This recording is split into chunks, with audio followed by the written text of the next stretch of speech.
दाखवतो, शब्दानं मारतो, अपमान करतो आणि आपली शक्ती बलाढ्य झाली म्हणून त्याच्यावर आपण पगडा करतो की ह्याचं काय चालत नाही, माझं वर्चस्व आहे. पण वर्चस्व कुणाचंच नसतं, वर्चस्व दाखवूच नाही.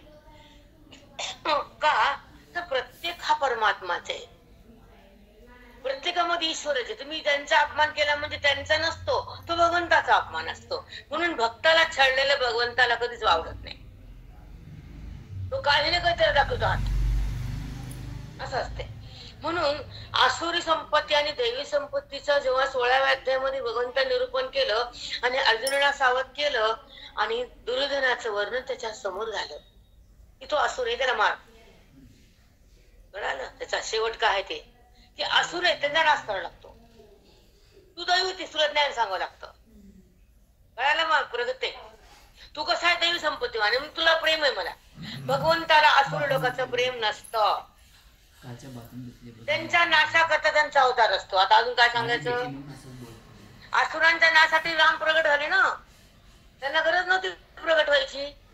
तर दोन कारणे, ते धर्मशास्त्राचा झेंडा वाढवायचा आणि एक तर त्या रावणाचा नाश करायचा. इकडे महाभारतामध्ये दुर्योधनाचा त्याच्या कुळाचा नाश करायचा. इथं फक्त त्याचे श्रीलंकेचा तसं झाला, कुळाचा तसं श्रीलंकेत झाला. विनाकारण चांगले लोक मेले, ज्याचा गुन्हा नव्हता, ज्यांचा दोष नव्हता, पण चांगल्या संग वाईट भरलं जातं. म्हणूनच एक संगती असावी साधूची, संपत्ती असावी पुण्याची, ज्ञान असावं मोक्षाचं, नाम असावं ईश्वराचं, ओळख असावी तत्वाची, भेट असावी पांडुरंगाची आणि समरस व्हावं त्या परब्रह्माशी. समरस कुणालाही होऊ नये, नात्यालाही भूलू नये, घरालाही भूलू नये, देहाला माझं म्हणू नये, वृत्तीला डगमग होऊ देऊ नये आणि बाकीच्या विषयाकडे आपण जाऊ नये, जेणेकरून आपलं दुःख होतं त्या वस्तूला डिलीट करावं.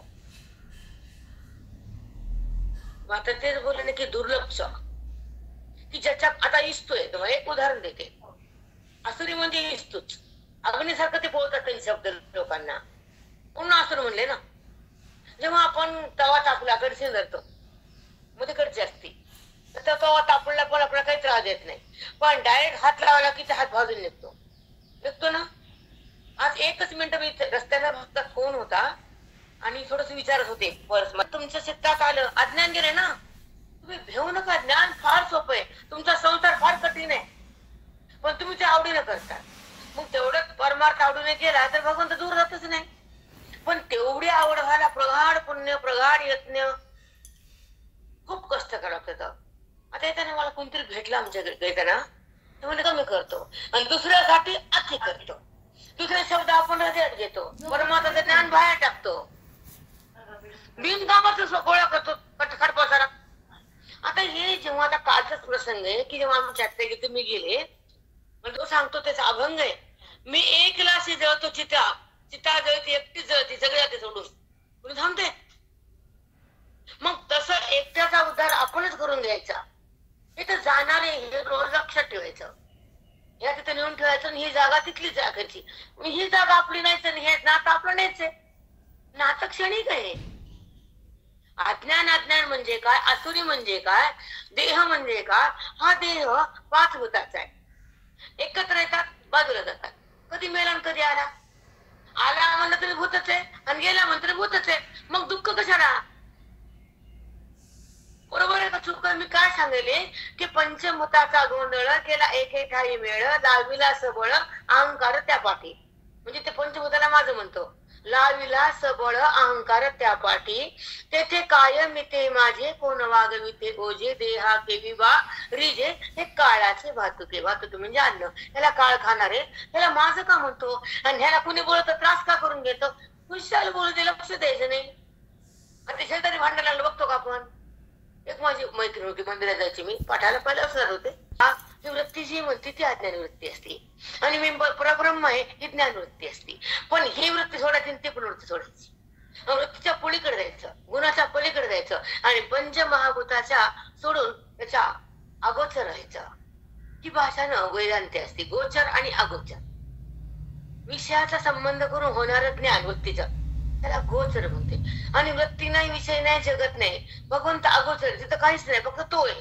आणि त्या अनुभूतीमध्ये जर मन गेलं तर ते राम होत असतं. आणि देहाकडे आलं तर अज्ञान सिद्ध होतं. मग मनानं देहाकडे जायचं. आणि आता आपला जायचा काळ आहे, 50-60 रिटायरमेंटचं आयुष्य हे बोनस दिलं तुम्हाला. ह्याच्यामध्ये तुम्ही परमार्थ करा. संसार तर करता वेळ भेटला नाही, परमार्थ करता आला नाही, लेकरं घर दार ते संपत नव्हतं आपलं. मग आता जे काल उरलाय तर भगवंताच्या प्राप्तीसाठी आहे. चिंता संसाराची नाहीच आहे. आपली माळ, आपलं ज्ञान, आपलं चिंतन, आपली ज्ञानेश्वरी, आपली वही हे जर राहिलं आपण तर मन तिकडे जातच नाही. समोर जर शिवाय जायला तर ते खातच नाही, मन जात नाही. आणि कुणी दिल्याशिवाय खात नाही, कारण ते भगवंतामध्ये लिप्त आहे ना ते मन. जेव्हा व्यवहारात असतं ते मन हे मला म्हणलं ते मला म्हणलं, आम्हाला कशाच काय होत नाही, फरकच पडत नाही. कारण ते सवयच अशी ना. अजून जर अजून बोलायचं त्यांना मला असं बोललं, आपण त्याला कसं बोला, ही गुरुमी नसते आमच्याकडं. पुढे जायचं, बोलायचं, प्रेम करायचं. कारण हृदय प्रेमरूप झाले ना. भगवंत म्हणजे प्रेम आहे, भगवंत म्हणजे आनंद आहे, भगवंत म्हणजे सुख आहे, आणि भगवंत म्हणजे एक आहे, आणि भगवंत म्हणजे नित्य आहे. मग अनित्य देहाला माझं काम नाही. मी तर सदा राहणारी, मरणारच नाही. मरणाला का व्हायचं? मी जन्मतच नाही, मरतच नाही, तर माझं माझं मी का करायचं? जेव्हा माझं आणि मी वृत्ती म्हणते तर डोक्याला अज्ञान येतं आणि त्या केलेल्या कर्माचं खातं तयार होतं. तुम्हाला खातच बंद करता येत नाही, ज्ञान नाही ना, खातं बंद होत नाही ना. जोपर्यंत आसुरी संपत्ती जात नाही, गुरुची कृपा होत नाही, ज्ञान हृदयात थांबत नाही, देहभाव संपत नाही, वृत्ती ईश्वरात लीन होत नाही, वेदांत तुमच्या हृदयात नांदत नाही, आणि भगवंताचं प्रेम तुम्हाला येत नाही, संसाराचं कमी होत नाही, वैराग्य नांदत नाही, तोपर्यंत तुमचं दिव्यत्व प्रकट होत नाही ना. बाकीच्या परमार्थाचं पुण्य होतून जातं, पण हा परमार्थाचं पुण्य जात नाही. तुम्हाला ते पुण्य परब्रह्माकडे नेतं. आता गंगेला गेले आले वगैरे वगैरे, हे बहिरंग परमार्थाचं पुण्य हे करावं लागतं शुद्धीसाठी, आणि हे ज्ञान ऐकावं लागतं मुक्तीसाठी. तुम्हाला शुद्धी हे कळत नाही, मुक्ती कळत नाही, पुण्य हे कळत नाही, सगळं भराड येतच का तुम्ही? ते गायला द्यायचं का नाही? आपण कळणार म्हणजे टाका गायचं, टाका गायला ते भाजी बी टाका, उरले टाका, निवेट टाका, ठेवा गाई पुढे. काय खाते ना सगळं, तसं अज्ञानाने सगळं खाल्लं ना आपल्याला. पहिलं कसं होतं, गायला कळणं भिजून ठेवायचा. आता मी तुझी भाजी शेती त्याच्यात टाकून दे, गाड्या गायला, निवेद गायला, किंवा सातपोट गायला, म्हणजे सगळे करून कोण खाती गाय? तर तुम्ही सगळे कटा, तुम्ही पद्धतीच गाय ढोर टाकून गायला. आपण मी तुझी भाजी टाकून द्या गायला, केळ खाली सातपोट गायला, सातपोट गायला मगच तुम्हाला आहे. तसं ज्ञानी लोकांना सालपोट आहे हे शरीर, भगवंत मगच आहे की नाही? खरं आहे का सांगा तुम्ही? बरोबर का चूक आहे? हे सालपोट आहे, हे आवरण आहे, हे तुमचं नाहीये, हे क्षणिक आहे, त्याचा संबंध करणे हे अज्ञान. त्याला माझं म्हणणं हा विकार आहे, आणि ह्याच्यामध्ये रमणं हे पाप आहे. म्हणून ह्याला कोण काय म्हणलं, गुर गुर टुर टुर, आणि ते घराने संसाराची उगाळायची विष, हे असं म्हणते ती तशीच करते. तू गीता वाचते ना बाई, नीट राहा, म्हणून दे ना, चांगलं वागू दे ना कोणाला.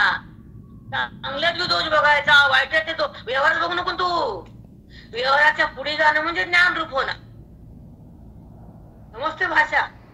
आणि तुम्हाला सांगते प्रगत आहे, आमचा वेदांत फार सोपा आहे. साध्या भाषेत गीते आमची, बोलली भाषा. व्यवहाराच्या व्यवहाराला सदकणं आणि परमार्थाच्या ठिकाणी बुद्धीला स्थित करणं, वेदांताच्या ज्ञानामध्ये बुद्धीनं रमणं आणि देहभाव संपवणं, श्लोकाचा भावार्थ हृदयात खेळणं आणि वेदांताची जाणीव होणं आणि परब्रह्म रूपामध्ये अंतःकरण एक होणं, त्याला म्हणतात लिंग देहाचा अपाद नाश. ते सांगतो तुम्हाला होता विस्तार सांगते. लिंग देह म्हणजे मनबुद्धी, आणि हा दिसणारा स्थूल देह, याच्यामध्ये असणारा लिंग देह ते कोण? मन आणि बुद्धी. आता मन कसं, आता हे आल्या बाबा गाडीमध्ये आला, इस्माजलीची गाडी आहे, आपोआप त्यानं बघणार आहे, ज्याला गाडी वाटतं हे आली गाडी निशान करणी, तिला काय वाटत नसतं, पण बघण्याच्या पोटात पाप येतं. ती गाडीत फिरते, लई छान वाटते. तुला काय म्हणले का ते येऊन कधी? तू कशाला तर्क विचार करत? म्हणजे हे मनोमय पाप होत. आणि बुद्धी, बुद्धी पण भगवंताला ओळखत नाही. कर्म जरी केलं तर त्या कर्माचं जे तुम्ही साठा करतात पुण्याचा, तिथं पुण्य उत्पन्न होतं, ते कर्म बेकार समजतो आम्ही. ज्या कर्मातून भगवंताची भेट होती ते कर्म अकर्म आहे, आणि ज्या कर्मातून पाप पुण्याची उत्पत्ती होती ते कर्म नाहीये. तुम्हाला माती घालते, पण तुम्ही हे बहिरंगात जातात ते आम्हाला काहीच पटत नाही. मी स्पष्ट बोलते, मला कोणी आवडत, मला कोणी चांगलं म्हणत नाही, आणि न म्हणून आम्ही खरं बोलणार. कुठं का बोला आम्ही? ज्या कर्मातून तुम्हाला जन्म येतो ते कर्म काम घेऊन नाचता डोक्यावर तुम्ही. ज्या कर्मातून तुम्हाला भगवंताकडे जायचंय ते निष्कर्म. आणि निष्कर्म कसं होतं? साधूकडे गेल्यावर होतं. कर्माचा संबंध ज्ञानानं संपतो, देहाचा बुद्धीला बात करता येतो, आणि ती परमेश्वराला वेदानं सहज जाती, गीतेच्या बोधानं बुद्धी भगवंत होती. हे साधी भाषा आहे आमची. तुम्हाला ते बी कळलं, या मराला ऐकलं त्या मराला ऐकलं कोणा मातीत जाल, काय सांगत ते? तुला मुक्ती देत का त्याच्यापासून लाळगोट? काही दिन ना घे ना पट्ट्या. मी खरं बोलतो, मला पटत नाही यांचं, मला आवडत नाही, मला लोकांना आठवतात, मी कोणाच्या वापडे भेट बी नाही. माझं व्यासपीठ खरं बोलतंय. ज्याच्या वाणीतून वेदांत आहे, ज्याच्या वाणी समग्र आहे, जी वाणी भगवंताला समर्पित आहे, जो बोल भगवंताला प्रगट करतो, जो भेद हृदयामध्ये नांदतो, आणि जी बुद्धी परब्रह्मामध्ये विलीन होती, ते ब्रह्महत्ता असतो. दुसरं कोण वाचते का? मग अलीकडे बाकीचे सेच सांगतात ना, योग याग विधी येणे विसिद्धी लिहून ठेवले माऊलीनं. योग यज्ञ या प्राणायाम हे काय? तुम्ही काय इकडे जाणं तिकडे ये ना, ही अलीकडचे. हे शेतातल्या शेंगा आणल्या, त्याला माती लागली, धुतल्या, पण शेंग कुठं फुटली? चंगदा दिसत ना. शेंगा आणल्या मुंग्याना काढल्या चंगदाने, बरोबर आहे नाही? आणि ते मातीत शेंगाची माती काढणं म्हणजे शुद्ध अंतःकरण कर्म, आणि शेंगा फोडणं म्हणजे आवरण काढणं, अज्ञान काढणं. तुमच्या ओळखीच सांगावं लागतं ना आम्हाला. तुमचं शेंगा आणलं काय खाता का दर्पण? तसं शेंगदाण्याचं दर्पण काढलं ते शेंगदाणा खाता येत नाही, तसं अज्ञानाचं आवरण फोडल्याशिवाय बुद्धीला भगवंतात जाता येत नाही. आणि अज्ञानाचं आवरण तुमच्या सोबतच आणत घाल. जरी तुमचा देह पडला आणि तुम्ही जर अज्ञान नाही सोडलं तर मग पुन्हा तुमचा हाच 100%. आणि जेव्हा तुम्ही ज्ञानानं ब्रह्मज्ञानानं अज्ञानाचा निराश केला आणि गुरुच्या संगतीमध्ये आयुष्याचं तप झालं आणि विवेकाचा जन्म झाला, त्या ठिकाणी भगवंत प्रगटला. विवेकाच्या शक्तीनं सार आणि आसार हे दोन शक्त्या जगतातल्या भिन्न होतात. एक सार आहे, आपण मेथीची भाजी आणली की काडी फेकतो आणि पानं घेतो, तसं ब्रह्मज्ञानानं बुद्धी देहाला फेकती, भगवंताला घेते. सारासार म्हणजे ती आसाराकडे जातच नाही, देहाकडे. आणि देहाला माझं म्हणत नाही, देहाचा संबंध होत नाही. व्यवहार जरी केला तिथं अहम तयार होत नाही, त्याला म्हणतं ब्रह्मवेत्ता. व्यवहार जरी झाला कर्तेपणा उत्पन्न होत नाही, आणि व्यवहार जर झाला फळाच्या आचारात नाही, आणि व्यवहार झाला चित्तामध्ये ती उगवत नाही, त्याला म्हणतात निष्कर्म. आणि हेच शिकावं आपण. बाकीच्या तर कथा ऐकल्या की, तिथं गेला, नाशिकात गेला, पंचवटीत राम गेला, इथं बघ की तुझ्यापाशी राम आहे ते निघते उठते होतो कबड्डी. आम्हाला नाही जमत. आता पुढचा रस्ता, मंदिर बांधलं, कळस बांधा. ती म्हणते आता पाया बांधायचा. कोण मंदिर? तू काय का? बहिरंगातून जेव्हा अंतरंगामध्ये जेव्हा आपण वृत्ती जाती तर ती भगवंत होती. तुम्हाला कोणा शिकलेलं न शिजवायचं, पिष्टपिष्ट मी नाही म्हणते त्याला. कणिक गहू दळले तर ती चपाती करा ना. तुम्ही म्हणता दळलेलं पुन्हा दळायचं, पुन्हा तेच ऐकायचं बहिरंगाचं. मरा आमचं काय चाललं?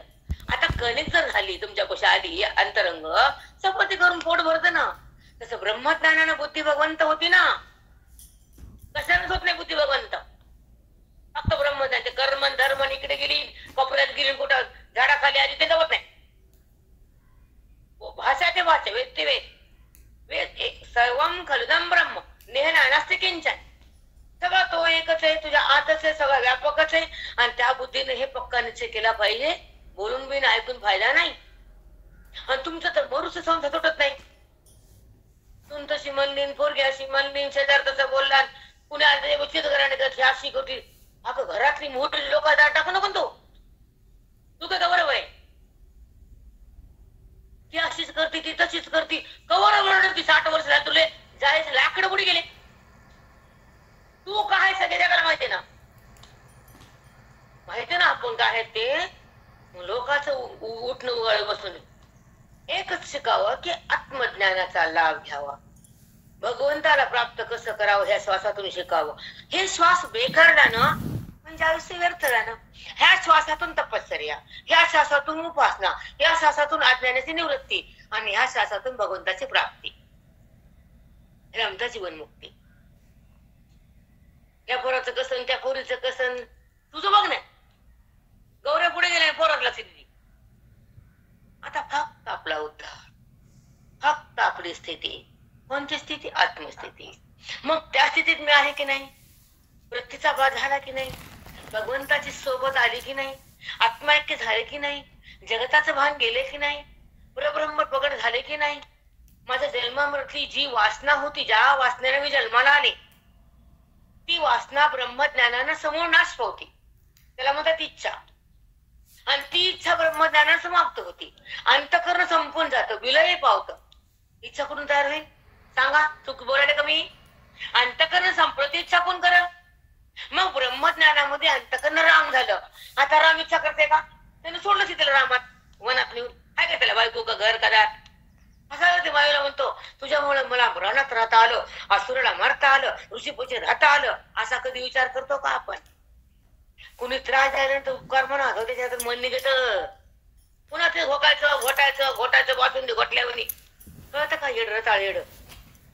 व्यवहार वृत्तीवर नाही, बुद्धीत नाही, अंतःकरणात नाही, कुठं तसा व्यवहार. तर तुमचा परमार्थाला अर्थ आहे. 24 घंटे तेच. ती अशी करतील, ती तशी करतील, ती अशी करतील, मी अशी करतील. दुर्गंधी आहे तुझी. एकच लक्षात ठेवायचं की आपण जेव्हा गीता हातात घेतो, गाथा हातात घेतो, ज्ञानेश्वरी ओवी हृदयात थांबते, तर त्या ओवीचा परिणाम चित्तावर झाला तर ज्ञानेश्वरीचा वाचण्याचा फायदा आहे. आता असं आम्हाला बोलता येईल, लोक चुका काढायचे आमचे. ओवी काय सांगते की माऊलीचा बोध आहे. माऊली काय सांगतात? देहभाव जिवंत ठेवला तर पाप पुण्याचं खातं होतं आणि मन संतप्त होतं.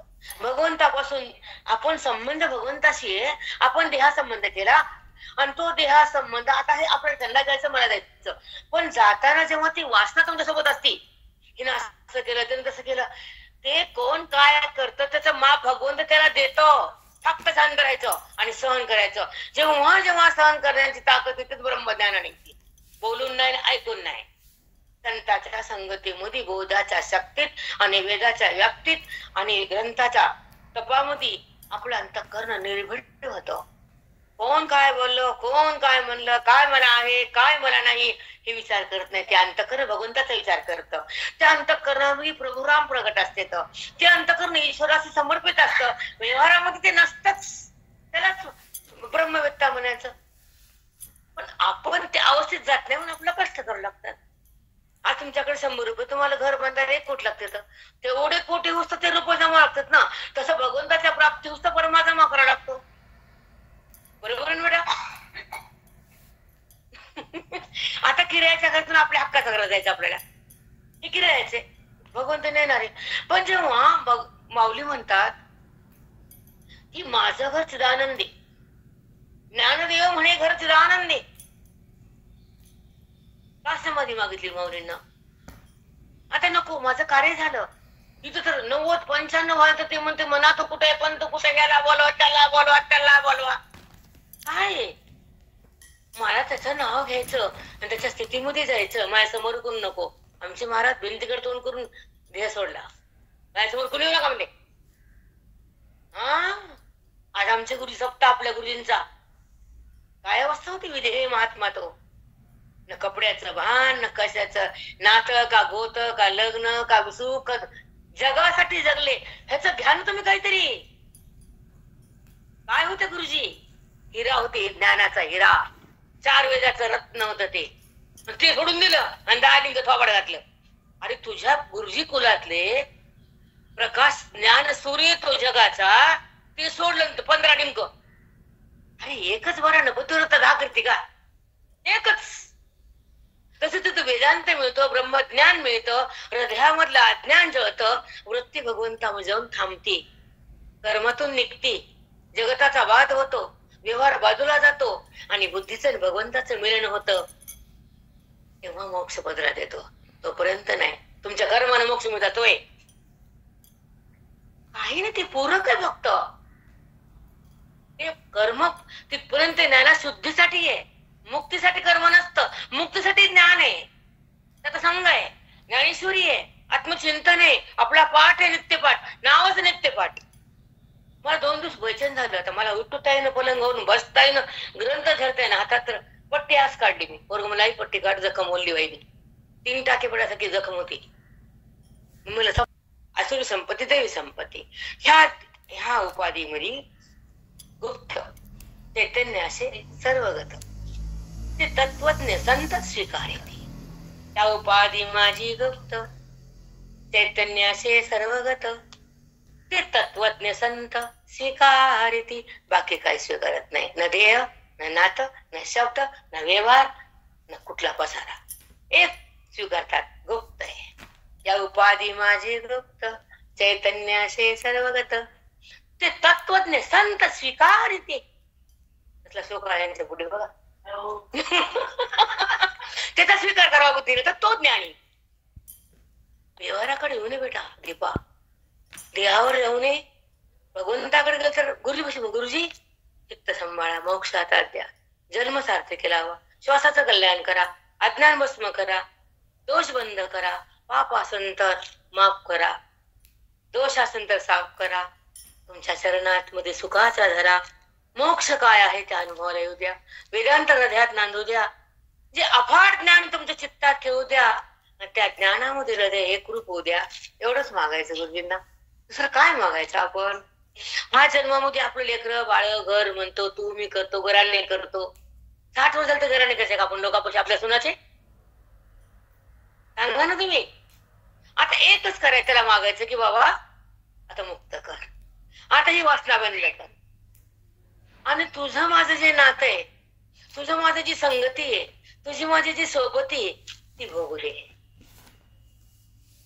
अधोगती संपू दे, पाप पुण्यातून बाजूला निघू दे, आणि मी कोण हे मला कळू दे, अज्ञान माझं जळू दे, वासना संपू दे, आवरण जाऊ दे, आणि तुझा माझा अभेद मला पाहू दे. याला चिंतन म्हणतात बेटा. वाचून बोलणं, प्रक्रिया मांडणं ही साधी गोष्ट आहे. सोनं आणल्यानंतर अलंकारात सोनारच लागतो. तुमचं सोने पण अलंकारात तिकडे जावं लागते, तसं तुमचा देह आहे पण मुक्तीला संताकडे जावं लागते. बरोबर आहे का चूक आहे? तुम्ही कर्म करतात, तुम्ही पाप करतात, तुम्ही अज्ञानात ठेवतात, पण तुमचं अज्ञान भस्म करायला संत लागतात. तुम्हाला अज्ञान टाकता येत नाही, तुमचा भेद तुम्ही सोडू शकत नाही, तुमचा देव तुम्हाला काढता येत नाही, आणि तुमचा परमतत्व तुमच्यात प्रगट करायला ग्रंथ वाचून कुणीच पुढे येऊ शकत नाही, सखीचा लाल करू शकत नाही. काय म्हणे प्रगत आहे काम घेताना काल वाटून आपला व्यवहार बाजूला टाकायचा, आणि आपल्या सत्तेमध्ये आपण थांबायचं. ती सत्ता म्हणजे आत्मसत्ता. आपण देहापाशी थांबतो बेटा.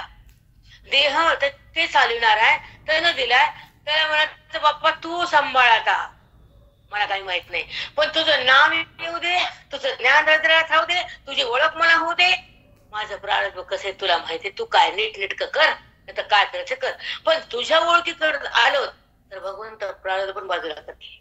सोन्याची नोकरी केली गो केली नाही का मित्राची सुदामा? फक्त ती रेषा बदलली ना भगवंतानं, तस संत रेषा बदलतात. नजर पडली तर सब कुछ बदलला. हो बेटा, आता त्यांचे पुष्पा या होत्या समोर आमच्या भजनामध्ये. 1 वाजता माणूस डुक गेलं की नाही, 1 वाजता माझं सत्र संपलं आणि त्यांना भजन ठेवलं. भजनामध्ये 1 पर्यंत भजन चालू होतं, 1:30ला म्हातारा माणूस जागेवर खटक गेलं, संपला. विचारा डॉक्टर पायवर की त्याच्या हात लावला, मी ते उठून बसलो. बोललो की नाही म्हणा, परमदात काय शक्ती नाही, सगळे त्यांना बघितलं घाबरल्या तर नुसतं त्या. ओके बेटा थांबू, एक गोळ घेते, तुम्हाला जायचं मात्रम तथा ज्ञानम नेयम चोक्त समासता मद्भक्त विज्ञाय मद्वायुपपद्धती. 13व्या अध्यायाचा 18वा श्लोक आहे, ऐका. इति क्षेत्रम तथा ज्ञानम ज्ञेयम चोक्तम समासतः मद्भक्त विज्ञाय मद्वायुपपद्धती. ह्या अध्यायामध्ये तुला काय सांगितलं? क्षेत्र म्हणजे प्रकृती सगळ्यांची एकच आहे, पंचभूताचीच आहे. ज्ञान एकच आहे, मीच आहे. क्षेत्र सगळ्यांचे एकच आहे, भूताचं क्षेत्र नाही, प्रकृती. आणि हे क्षेत्र आणि क्षेत्रच नाही, त्याच्यामध्ये मी आहे. क्षेत्र हे आहे आणि त्याच्यामध्ये क्षेत्रच नाही, मी आहे. आणि ज्ञान पण मी सांगितले गीतेतून. ज्ञान माझं रूप आहे, अज्ञान देहाचं रूप आहे जगताचं. तू अज्ञानाने देहाकडे जातोस, जगताकडे जातोस, तुझ्या जवळ आहे, मला पाहत नाहीस. दुःख ह्याच्यामुळे होतं, तुझी बुद्धी जर माझ्या आत्मस्वरूपाकडे आली, तुझा देहभाव संपतो, आणि तू देहाकडे गेला तर मी संपतो. इति क्षेत्र तथा ज्ञानम. एक क्षेत्र एकच आहे, ज्ञान एकच आहे, आणि प्रकृती सगळ्याची एकच आहे, आणि त्याला सांभाळणारा मी एक व्यापकच आहे. हे ज्यांना कळतं तर बुद्धी शांत होती आणि देहभाव बंद होतो, वृत्तीचा निराश होतो, आणि त्या भगवंताची प्राप्ती होती, आणि बुद्धी त्या भगवंतात विलीन होती. जेव्हा मोक्ष त्या प्राप्त होतो तर तेव्हा तो जो अध्यास आहे, 1 मिनिट बोलते तुम्हाला अध्यासावर, कारण अध्यास हा मोक्षाचा पाय आहे. विचारसागर मध्ये अध्यास तुम्हाला येते. अध्यास आणि अध्यस्त आणि अधिष्ठान या 3 बाजू महत्वाच्या आहेत. अध्यास म्हणजे ज्या ठिकाणी जे नाही त्या ठिकाणी ते दिसतं. आता मायपाशी दोष नसते, पोरग म्हणतो तू अशीच, लग्नाच्या आधी कधी म्हणलास ना तशी म्हणून मायला. मग आता माय तशी कशी काय झाली, म्हणजे मध्ये बायको आली. तसं मध्ये अज्ञान आलं म्हणून जगत खरं झालं. कळालं ते मुद्दा तुम्हाला पटकन बघा हो म्हणायचं. बरोबर आहे का नाही? तोच पोरग म्हणतात तू आई अशी का करायची, तू चांगलं वा. बायको म्हणता का ते आहे ना? मग तसंच आहे, मधी बायको आली की माय लांब गेली, तसं मधी माय आले की देव लांब गेला. मला बाकी काही सांगायचं ना, तुम्हाला पटत ना. मधी बायको आली की माय लांब गेली, मध्ये अज्ञान आलं की देव लांब गेला, संपला. मग तुम्हाला देव लांब करायचा का जगत लांब करायचं हे ठरवायचं. जेव्हा जगत लांब जातं तर भगवंत जवळ येतो, आणि जेव्हा भगवंत जवळ येतो तर जगत बंद होतं, म्हणजे संपून जातं की नाही असा निश्चय होतो. ज्या ठिकाणी जे नाही त्या ठिकाणी त्या वस्तूचं दृश्य रूपाने दाखवणं ही माया आहे, आणि ज्या ठिकाणी तो आहे तिथं वृत्तीनं थांबणं तो मोक्ष आहे. आता कसं आहे ते उद्या सांगू. मोक्ष ते उद्या पाठ घेते, थोडी तब्येत बरी झाली, 4-5 दिवस कसं बसता येत नव्हतं, गुडघा सुजला. ज्ञानदेव तुकार उद्या हेच